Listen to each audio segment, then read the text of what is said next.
royalty. The king is here. Where I belong, sitting on the throne. You a clone, you should move along. The king is here. I'm the one holding the crown, going bow when you see me come around. The king is here. King Steven, welcome back to Z Show. Hello, Z. It's good to be back on here.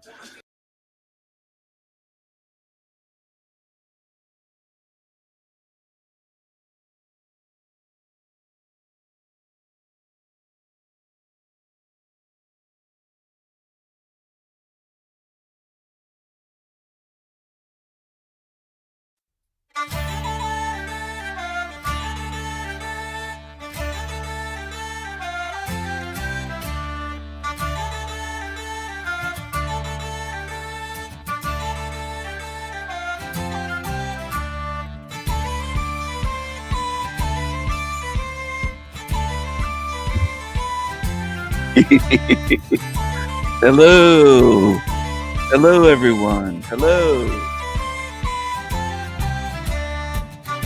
my niggas. Hello, my niggas.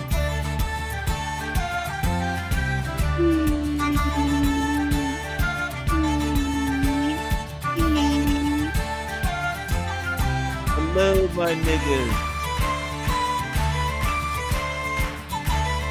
Smile, laugh, dance, sing.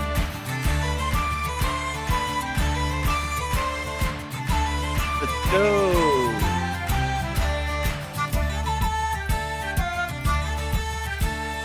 Hello, my niggas. Hello, my niggas. Hello. Hello.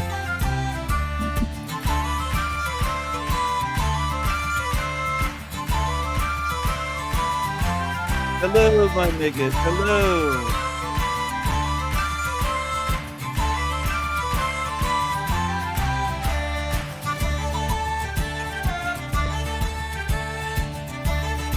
Hello, my niggas. Hello.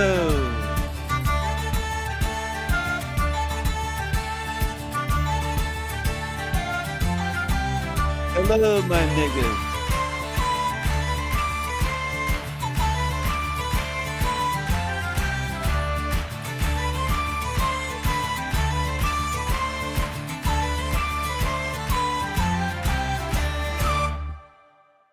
Hello, my niggas. Hello. Hello. I hope everyone is doing well. It's good to have you here today. I hope everyone is doing well. Decided to change up the background a little bit. Have this image here.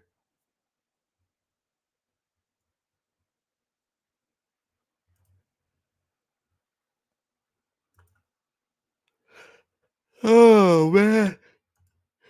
Oh, I just woke up from a nap actually, so I'm a little bit sleepy, but I'm doing fairly well. I woke up from a nap and I had an iced coffee at midnight. And that's the way I kind of live my life. I don't live by schedules. I'm more of a free spirit in a slave world. I'm a free spirit in a slave world where most people just want to be slaves in this place. I can't convince them to be free. I don't know if you ever saw that movie, and I'm not movies Maddie, but that movie Ferris Bueller's Day Off. I saw that when I was younger. And sometimes you gotta take a break and look around and live life a little bit. And I tried to convince people in high school to do that, to take the day off and go to a great big amusement park and ride roller coasters and see a rock concert instead of going to school. So I was I was the kid trying to convince other kids to take the day off and have some fun and be a free spirit. And I was usually the one driving around and getting up to crazy antics and stuff like that. I was a bit of a wild one. I'm pretty sure I set the record at that school for most days missed and most classes missed, and just, you know, you know, you know, you know, you know, you know, you know, for being a bit of a rebellious spirit, maybe even a bit of a troublemaker, but I'm a free spirit. I have to I have to cause some shenanigans now and then, here and there, to have some fun in a realm where they don't want you to have fun. They don't like fun in this place. They want us to be controlled and terrified and worried all the time and following all of the rules. And I wasn't one that wanted to follow the rules.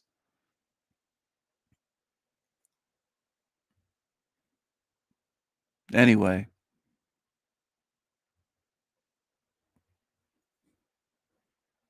hello, Salty Siren. Hello, hello.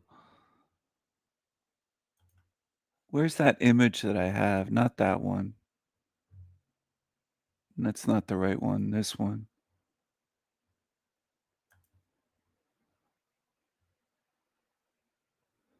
It's loading for some reason. This program takes a while to process images, but this image reminded me of Salty Siren earlier. I was playing around with AI earlier today with Picasso style images and ravens. Ravens and women, Picasso style, colorful. And this is one of the images that I came up with, or AI came up with it, but it was my ideas. And it kind of reminds me of Salty Siren.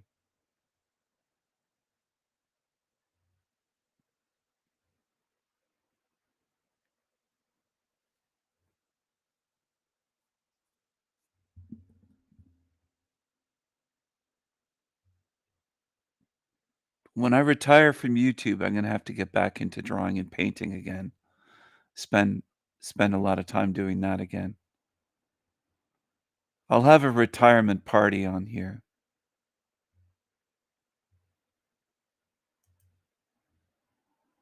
Does anyone know what happened with Talcott today and that whole thing? I'm gonna go to the Irish first of all tonight.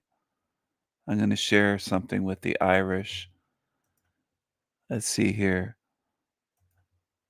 The insane assault on a young girl that set Dublin on fire. So the Irish are pissed and they are rioting and demonstrating in the streets, and there's a good reason why, and we're going to get into it shortly, but it's kind of similar to a lot of the situations you've seen in the United Kingdom or England with the protests against immigration policies. Now, a lot of folks are blaming the situation that has caused this rioting and demonstration in Ireland. They're blaming it on their immigration policies, and we're going to talk about why, but I want to explain exactly what happened first that was kind of like the flame or the match that lit this powder keg on fire. So on October 20th of 2025, allegedly there was a 10-year-old girl who was entrusted to the care of a Irish child and family agency that's responsible for vulnerable youth, and the agency's name was Tusla. Now this 10-year-old girl essentially was apparently walking around near Garter Lane, which is a nondescript residential street near a hotel called City West Hotel, and we're going to talk a little bit more about the hotel in a second. But this 10-year-old girl was walking around and was allegedly assaulted by a 26-year-old man who was originally from an unspecified African nation. Now, here's where things get kind of weird. So that 26-year-old man first arrived on the shores of Ireland 6 years prior, seeking international protection. Essentially, he was there seeking asylum from his nation that he was from. Now, his asylum claim was rejected in 2024, and by March of 2025, he had been formally ordered deported, a status that rendered him an overstayed, undocumented migrant in the eyes of immigration authorities of Ireland. Now, despite the fact that he was ordered deported, they didn't actually enforce that at all. He remained in Ireland even though he was told that he was supposed to be deported. and he was being housed among approximately 2,000 other asylum seekers at this City West Hotel in Ireland, which is a pretty large 4-star complex that had been repurposed by the government just a month earlier in September of 2025 to house undocumented migrants. And you've seen this happening in like New York City and other places like that during various administrations where they have entire hotels that they're filling up with migrants from, you know, countries that are seeking asylum and things like that. And they've repurposed it into kind of like asylum shelters. Now, the Irish state had doled out around 140 million euros, which is equivalent to roughly $150 million USD, to acquire and convert this hotel into a long-term migrant accommodation facility, which is apparently a decision that already had sparked some like frustrations at the local level from the locals there who were already wary of the influx of migrants, considering that they have, you know, significant strain on community resources already. Now, that same hotel that had been converted into a migrant asylum hotel, essentially, was where this guy, this 26-year-old man who is accused of assaulting this 10-year-old girl, was living. Now, the young victim's name, the 10-year-old girl, whose identity remains protected because there's a bunch of very strict Irish legal laws that safeguard minors in sexual offense cases. She had essentially like slipped away from her caregivers during the evening time where she was walking around, and essentially she snuck out. You know, and I don't know if she snuck out to go see like a friend that she had, or if she snuck out to just like go do something exciting and get out of the state care facility that she was staying at. But either way, she ended up near this City West Hotel, and that's where the assault reportedly occurred. Now, on the evening where the event reportedly took place, the man was arrested pretty quickly by Gardaí, which is like the Irish police, after the girl, who was extremely traumatized and in need of urgent medical attention, was discovered and rushed to a nearby hospital. Now, Tusla, prioritizing the child's welfare, issued a statement vowing comprehensive support for her and her family while coordinating closely with investigators. By Tuesday morning, October 21st, the man appeared via video link before a judge at Cloverhill District Court with his face obscured from public view, in line with Ireland's anonymity protections for sexual offense defendants. Wow. I didn't know that they provide anonymity for sexual offense defendants. So there's your first problem. Those people should be exposed for the entire world to see, so that way they know that person should be shunned from society. That's my personal opinion, though. So he's charged under Section 2 of the criminal law, which is, you know, sexual assault. He faced allegations of sexual assault and was facing potential penalties of up to 10 years imprisonment. Now, he had a court-appointed Arabic interpreter and was granted free legal aid due to his unemployed status. And then when he was like in his virtual video link with the judge, he said, quote, "I have nothing to say," when formally charged. The judge remanded him in custody without bail, scheduling a fresh application for Wednesday, October 22nd. Meanwhile, the Irish police issued a public appeal for witnesses, urging anyone in the vicinity of City West Drive, Garter Lane, or nearby areas, if they had been in the vicinity of those areas within 11 p.m. Sunday to 1:30 a.m. Monday, to come forward with dash cam footage or recollections that might bolster the case. Now, as word spread of this assault that took place, it basically lit a fire under everyone's ass. And by evening Monday, there were nearly 300 protesters gathered outside of the courtroom, which was a mix of locals, a bunch of activists all over the place, and residents, parents, and all kinds of people. And then they started converging on the City West Hotel's perimeter. Now, it started off as kind of a vigil for the victim, and it kind of like evolved or devolved, depending on who you ask, into a very angry mob, essentially, with demonstrators waving tricolor Irish flags, saying, quote, get them out," which you could hear echoing off the side of the building of the City West Hotel.